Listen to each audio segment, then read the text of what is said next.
Alright, it's been a little close to I think like 3 weeks since I've uploaded one of these episodes, but we're back in my 1.18 hardcore world today, and we're going to be focusing on getting some farms set up. But before we can get to that, there are a few changes I need to make to the house so that I don't lose my mind. First things first, we need to work on the indoor balcony a little. I feel like having it be made out of solid deep slate instead of slabs just looks too clunky and makes the area underneath it feel a little crowded. So I started out by mining all the deep slate except for the ones with the support beams and replacing them with slabs. It admittedly still doesn't look too great at this point, but don't worry, I'm gonna work on it some more later. Definitely not in this episode, but at some point it will look better, I promise. But for now, we have a new mission, finding some amethyst. Or, as I typed it in chat, okay, I'm gonna be honest here, I typed this out in my script, and I have no clue how the hell I'm gonna pronounce this. Amethyst?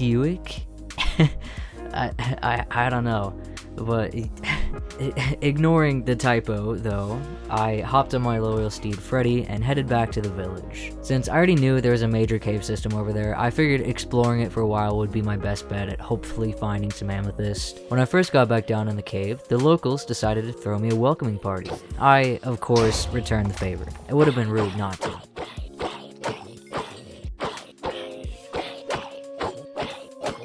Now, I expected for this to just be a quick trip and take maybe 20 minutes tops, but unfortunately things didn't go exactly to plan. Instead, it took almost an hour and a half of mining and desperately searching until I finally found an amethyst geode. And since this episode isn't supposed to be about mining, and I honestly can't be bothered to explain the entire 80 minutes of footage I have of just mining, we're gonna skip over most of it and go to right before I finally found what I was looking for. So, picture this. I've been mining for over an hour, I'm tired, I'm losing hope, I get ganked by 2 skeletons that clearly have it out for me, and get down to 4 hearts. I'm stressing, but I find a vein of diamonds maybe a minute later, so, I get over it pretty easily. Then, I look up and see the sweet, sweet purple hue of the inside of an amethyst geode. I start pillaring up to it, and after a minute or two of constant nerves, I finally made it. I have amethyst.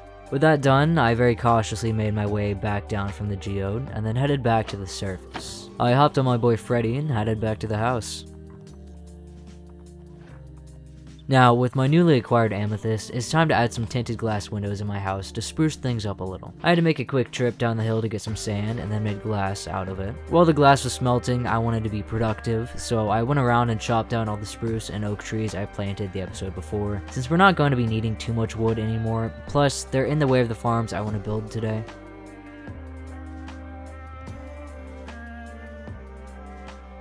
Now, with that cleared out, it's time to get some windows set up in my house. I started out by just cutting out some of the front wall and placing down some regular glass just to see how it would look. I wasn't too sure what design I wanted to go for, but I ended up making what's basically a cross, but with an extra line. It's definitely not the best or most creative design out there, but that's okay. Its only purpose is to just make things a little less boring, which I feel like it does accomplish. I also added a window to the backside of the house up on the indoor balcony, as well as 2 more cross-shaped windows on the other half of the house. They don't line up properly for now, which is very annoying to look back at, but don't worry, I do fix them eventually. It doesn't happen during this episode, unfortunately, but I promise they get fixed at some point. Then, I smelted some of the copper I'd gotten from my 2 little mining excursions, and used it to make a spyglass. Now, I know that a lot of people consider the spyglass a super useless addition to the game, especially since Optifine has a built-in zoom feature, but I disagree. Mainly just because I use sodium instead of Optifine since it gets me better frames, and sodium unfortunately doesn't have a zoom feature, so I kind of have to make a spyglass if I want to be able to see things that are far away. Anyways, with those small little side quests out of the way, it's time to get to the actual point and main focus of this video, making some starter farms. To get things started, I grabbed my shovel and started evening out the area around my house a little bit. There wasn't too much that really needed to be done since I already flattened out a pretty decent sized area for the house last episode, but there were a few spots that were just really weirdly shaped if I'm being honest, so I mainly just spent my time smoothing out the edges a little and that was it. With that done, I placed out my water source and started making the shape of the farm. Since this is just a starter farm, I wasn't too focused on making it really big or efficient. Its whole purpose was just to be there and to get me some food I could use to breed animals. And since it was so close to my house, I'd be lying if I said I wasn't trying to make it look at least a little bit good. I'm just trying not to fuck up my real estate value, okay? Nothing wrong with that. And if you ask me, I did a pretty damn good job at it. And I know I said this video is supposed to mainly be about getting some starter farms set up, which I promise was the original plan, but apparently I'm a massive liar because it's time to work on the house some more. I wanted to make the room without the balcony into a mixture of a storage room and a smelting area, so I started out by making a good amount of chests. I grabbed my various furnace types from over by Freddy's bin as well. Then I started placing them down inside the house. And luckily, the room was the perfect length for the design I wanted to use. I could always pretend like this was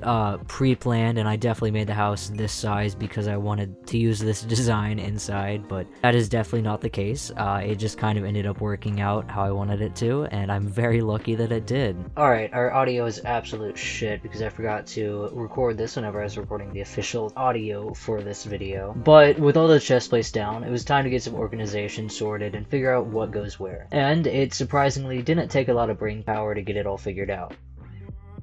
With that done though, it's finally time to get back to getting some farms set up. One slight issue though. It was nighttime when I went outside and I couldn't go to sleep since there were monsters nearby. So first let's get risky and kill some mobs for a minute or two.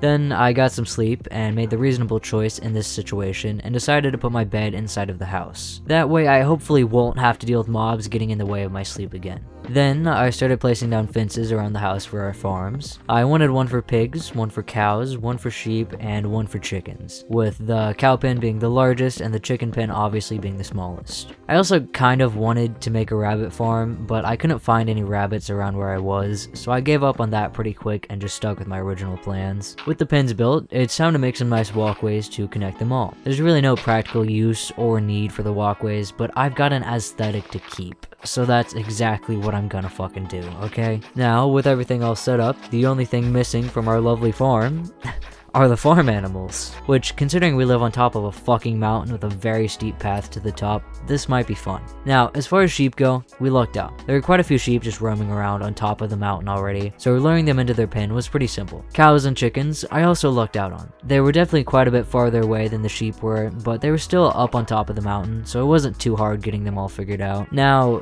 here's where our luck officially runs out, unfortunately. There was a pig up on top of the mountain with us. It was literally right next to the pens, believe it or not.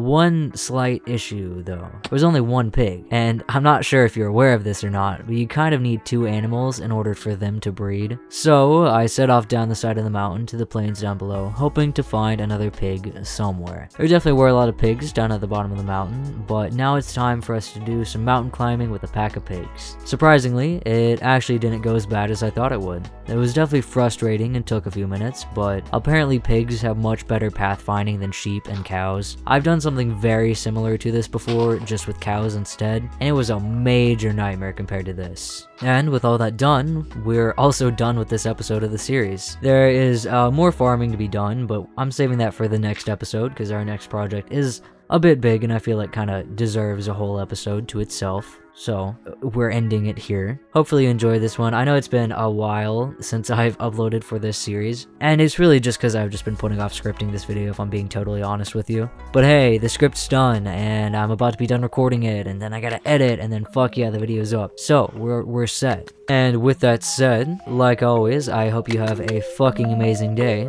and I'll see you next time.